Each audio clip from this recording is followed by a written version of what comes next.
Hi everyone, I'm Nathan with the ebookreader.com. For this video, I'm going to give you guys a review of the new ReMarkable paper tablet.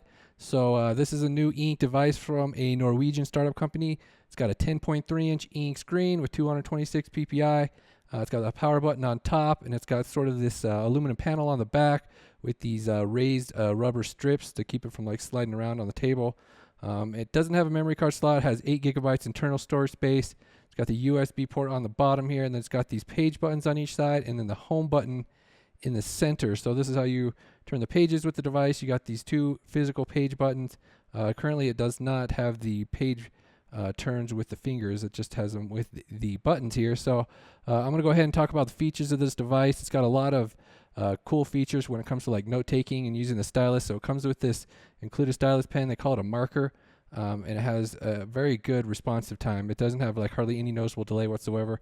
And then you can slide the top off here, and it holds in an extra tip. So you got to replace the tips on this thing. The tips last a few weeks depending on how much you use them. So you got a bunch of different writing modes here. Let's go ahead and show the different size here though. So this is the ReMarkable compared to a typical 6-inch Kindle. As you can see, a lot larger screen size, a lot more screen real estate. So one difference with the Kindles, it does have a front light, so the ReMarkable does not have any kind of light source for the screen, so you do need like a lamp or reading light to shine on this display. So here's another quick look at the size difference between the 10.3-inch ReMarkable and the 13.3-inch Sony. So obviously there's quite a big difference between these two devices as well. The 3 inches does make quite a big difference, but I mean you can still read PDFs for the most part just fine on the 10.3-inch screen. I'll do a full comparison between these guys right now. I just want to show them quickly. So the one difference is, like you can see, is the screen's a little bit lighter on the other Carta screens for whatever reason.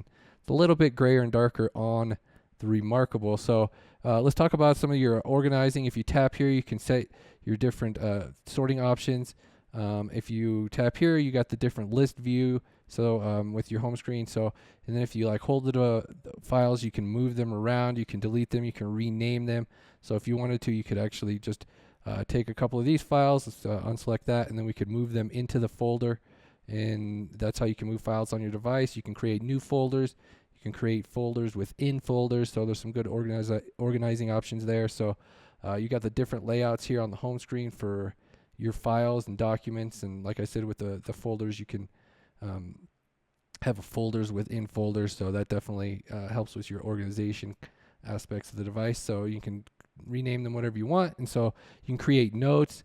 There are a whole bunch of different note templates, as you can see in here. They got, you know, the dotted lines, the legal pads, you got daily planners type stuff. So there's all kinds of different note templates you can use in here. So note taking and handwriting and sketching, it's a big part of the feature set on this device. So I'll show those here coming up. So you do have searching when it comes to your files here. So let's go ahead and switch over to this different view here, and we'll talk about the different writing features, because there's different kinds of pens. There's pencils. So right here we've got the pencil, and if you look closely at the writing, it has like the look of a pencil. Like, I mean, it's not totally uniform.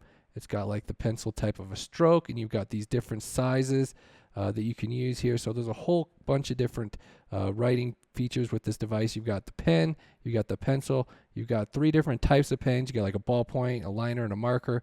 Then you've got the 3 different pen sizes, so you can have the different writing size however you would like. So the stylus is definitely a really nice tool with this device because it's very fast. It doesn't have any latency like most e-ink devices. And like I said, you got the 3 different kinds of pens over here, so with the different kinds of strokes. Some of them have better pressure sensitivity than others. Some have sort of an angle that you can use. I'll show here with the pencil. You got the different colors as well. So you got white, gray, and black. So obviously the white's only going to show up on black. You got all these different options when it comes to sketching and taking notes. All these different. So that one's highlighting. I'll show that when we use eBooks. So this is the brush. It has really good like pressure sensitivity. So this device supports like over 2,000 levels of pressure sensitivity. This is one of the better uses for it, where with the brush you got lots of variation. As you can see here, you start out, if you're writing light, it's very thin. If you push down harder, it gets a lot thicker. So you got that really nice variance, just like real pens and pencils. You can get a feel for that. And with the pencils and stuff, you have this like tilt option where you can sort of like do the shading if you tilt it. So yeah, you got all these kinds of cool different options. I'm not obviously an artist by any stretch of the imagination, so I'll leave it up to other people to do some really cool drawings. So this is like the selection erasing tool. So you just circle an area and it'll erase that. So this also has different levels, different layers if you wanted to stack layers of drawings. So that way you're not like interfering with a previous drawing if you're erasing or something like that. So got all these interesting features, different ways to use the stylus. Then we've also got this move tool. So let me go ahead and just sort of draw this spiral here. So then if we click on the move icon, you can like resize it, you can move it around, you can duplicate it. So yeah, there are plenty of useful features on this remarkable paper tablet when it comes to the the note-taking and the sketching aspects of the device. It still needs some improvement when it comes to the e-reading aspects of the device. So one other thing over here with this menu bar, you've also got the undo. You can undo and redo whatever you've drawn on the screen, so it applies to any kind of stuff you write on the screen. You've also got the zoom dial right here. I'll show that a little bit more with PDF. So let's switch over to the ebook aspects of this device. So like I was saying, it seems like at launch here they've really focused on the writing aspects, which are really good. You got so many different options, but when it comes to the e-reading aspects, it's still pretty vanilla. There's really not very many features yet. Go ahead and check out my blog. I'm going to keep you updated when they add new features, so they plan to add some more stuff for software updates. But for now, we just basically have a go-to page function. You got that view where you can view multiple pages, but you don't have any kind of, and you can add notes on the screen, of course. And then this little icon right here, it's got the highlighting tool, so you can highlight. So it's like freehand highlighting. So if you screw up, it actually shows it like that instead of like, used to some devices where it just follows the text, but this one it is freehand highlighting, and then you can put that wherever you want. You got the undo, redo. What I was getting at is the software. You've got the navigation here, the go-to, and then you've got the multi-view, and then you've got this list view. But that pretty much wraps up the available features and navigating options. So there's no table of contents at present. There's no like active hyperlinks. If you tap a hyperlink on the page, it won't take you anywhere. So there's no back. So you just basically got the page turning, and you've got all the notes and highlights you've got right here, and you've also got some stuff up here so you can crop the screen. There's this thing called Live View where you can mirror this to your computer using their app. So you use this app to load content, and they have USB transfers in the works as well. So I'll talk about that more in the written view. But let's go ahead and talk about the cropping here. So when you crop a page, you get the option to set these lines where you want. You can drag them in from the corner using the stylus or your hand. The touchscreen supports hand touch as well for the menu icons and everything. It does not have any kind of like on-screen features for dictionary or pinch zooming with that, with your fingers or anything like that. But you can use your fingers for the menu icons here. There's these two different kinds of menus. You got the short version, the bigger version, and then you can minimize it. So it's just a little square in the corner. And then once you got it cropped, it'll stay cropped when you turn pages, so it fits it to the screen nicely. That does work well. So the cropping features do work nicely. There's another way to zoom in as well. So let's go ahead and back out of this manual cropping here. If we cancel it, it'll go back to the normal view. And so another way to zoom in is to use the zoom icon right here, and then you have these different zooming levels that you can use. And then if you select it over here on this little dial, you got some different options. You can also hit the plus and minus buttons to increase and decrease the zoom size. And you can also like touch this little box right here to move the area that's zoomed in. So if you wanted to go to this corner right here, then it'll go to that corner. So the only thing about that zoom mode is that once you turn pages, it resets it back to default. So it does not stay zoomed in when you're using that zoom, but it does when you're using the cropping method. So let's talk about ebooks right now. So this device supports PDF and DRM-free EPUBs at launch. So if you got some DRM-free EPUBs, you can load it into here. Let's go ahead and show you. You got the usual, the same writing and highlighting features as you would with PDFs on the ebooks. So you got those options, and then you've got, the same pencils, the pens, and all that.